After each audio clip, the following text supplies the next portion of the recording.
April is Confederate Heritage Month. To remind neo-Confederates and Lost Cause ass clowns what their heritage is, this page is executing a daily series throughout this entire month, commemorating anniversary events and honoring Southerners who remained loyal to the United States.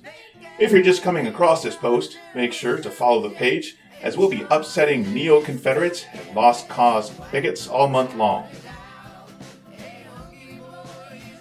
I first learned about the Grimké sisters from a book that most South Carolinians of a certain age will know. Mary Sims Oliphant's book, South Carolina from the Mountains to the Sea, which through the eyes of today's history hasn't aged well at all. This book was single-handedly responsible, in my view, of whitewashing South Carolina history, outright revising it at times, and took a decidedly biased view towards the Civil War and Reconstruction. It also, according to some of my black friends who definitely invite me to their barbecue, had a hand in making black students, even in the 80s, think that they had no history other than as descendants of enslaved people. But that's a different rant for another day. Anyway, fuck Mary Sims Oliphant and her stupid fucking book. Let's learn about the Grimké sisters. The Grimké sisters, Sarah and Angelina, were the children of John Faucherode Grimké, a strong advocate of slavery. John was an incredibly wealthy oligarch who owned a number of highly successful plantations, and he owned hundreds of enslaved black people. He not only had 14 children with his wife, basically treating her vagina like a clown car, but he also fathered at least 3 children by enslaved women. Sarah Grimké was the 6th child, and Angelina was the 13th child. The Grimké sisters were the first nationally known white American female advocates of the abolition of slavery and also women's rights, because they saw the connection between civil rights for black Americans and civil rights for women. They were, and remain, the only Southern white women in the abolition movement. They were the first American-born women to make a public speaking tour. They grew up in a slave-owning family in South Carolina, so their first-hand experiences on the plantation informed their ability to speak sensibly and accurately on the institution of slavery. And as were the conventions of their time, they were widely ridiculed for their abolitionist activity. Sarah states that she became opposed to slavery at the age of 5 when she saw a slave being whipped.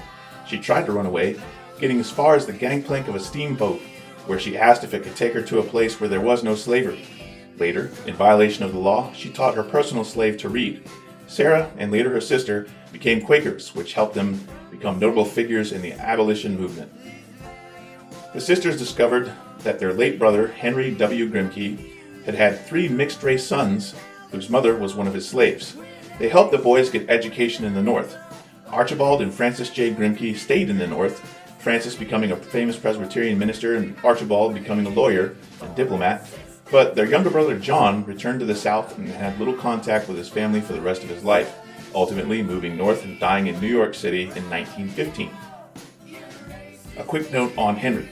It seems that Henry's wife had died, and Henry then had an actual loving relationship with the mother of the children and was an active parent in their life. He moved them to a private, secluded plantation in order to enjoy his life with them.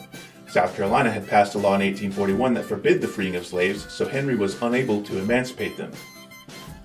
A reminder that the Confederacy were traitors who betrayed the United States and tried to destroy the Union out of spite. Reminder that heritage, not hate, is lost cause horseshit. A reminder, lost cause narrative is revisionist history bullshit. Reminder that the South seceded over slavery and economic factors tied to slavery. Also, reminder that the Confederacy is a bunch of traitors who lost, got their asses kicked, and were forced to beg to be readmitted into the Union. P.S. Your flag is a participation trophy. AdamandTim316 says get fucked and die mad about it. Hashtag not sorry, not sorry. I first learned about the Grimké sisters from a book that most South Carolinians of a certain age will know. Mary Sims Oliphant